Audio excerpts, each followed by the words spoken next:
युवा विरोधी सोच है मुख्यमंत्री की। बयानों के तीर भेदने लगे हैं। अब तो बिहार की लड़ाई जेल तक आ गई है। जांच करवाई जाएगी और सबको जेल भेजेगा। वो तुम 8-10 आदमी और यहाँ हजारों लोग हैं।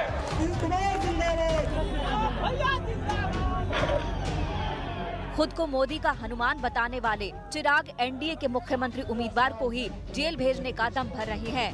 कल डुमराव की रैली में चिराग के निशाने पर सिर्फ और सिर्फ नीतीश कुमार थे। चिराग ने पहले नीतीश के कार्यकाल को भ्रष्ट बताया और फिर जेल भेजने की धमकी दे डाली। 7 निश्चय में जितना भ्रष्टाचार हुआ है, जो घोटाला हुआ है, भले वो किसी अधिकारी ने किया हो या मुख्यमंत्री ने स्वयं किया हो, लोजपा की सरकार बनते ही जांच करवाई जाएगी और सबको जेल भेजेगा। चिराग के जेल वाले बयान पर नीतीश की ओर से कोई बयान नहीं आया।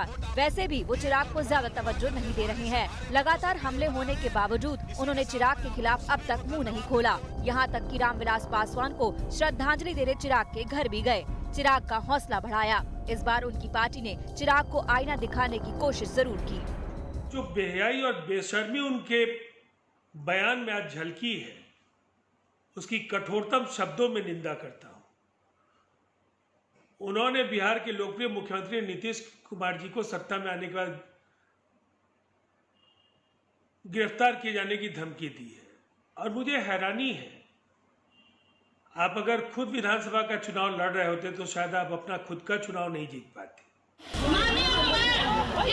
चिराग का पूरा अभियान ही नीतीश के खिलाफ है। नीतीश को लेकर ही वो एनडीए से अलग होकर चुनावी मैदान में है। एलजेपी 138 सीटों पर चुनाव लड़ रही है। इनमें वो सभी सीटें हैं जहां नीतीश की पार्टी जेडीयू मैदान में है। बड़ी अजीब स्थिति है। बीजेपी और जेडीयू मिलकर चुनाव लड़ रही है और चिराग खुद को मोदी का हनुमान बता रहे हैं। लोग बोलते हैं कि मैं किसी को मक्खन लगाने की परिकाष्ठा मैं पार कर रहा हूं। जब मैं प्रधानमंत्री जी के लिए मैं बोलता हूं कि मैं उनका हनुमान हूं या मेरे दिल में वो बसते हैं, पर मैं और क्या करूंगा श्वेता जी, जब कोई नहीं था मेरे पास। प्रधानमंत्री उस वक्त मेरे साथ खड़े हुए थे। चिराग के खिलाफ बीजेपी भी खुलकर नहीं बोल रही। चुनावी प्रचार में भी बीजेपी के निशाने पर चिराग नहीं है। ये जरूर है कि केंद्रीय मंत्री प्रकाश जावड़ेकर ने चिराग की पार्टी को वोट कटवा कहा, लेकिन चिराग इसे नीतीश की ओर से दिलवाया गया बयान बता रहे हैं। चिराग की पार्टी एक वोट कटवाने वाली पार्टी रह जाएगी और हम 3/4 बहुमत से चुनाव जीतेंगे। अगर कोई लोग अगर इस तरीके के शब्दों का अगर इस्तेमाल करते हैं किसी के भी दबाव में, तो उनको अपने भी विवेक से काम लेना चाहिए कि आप किन के लिए ये बातें कह रहे हैं।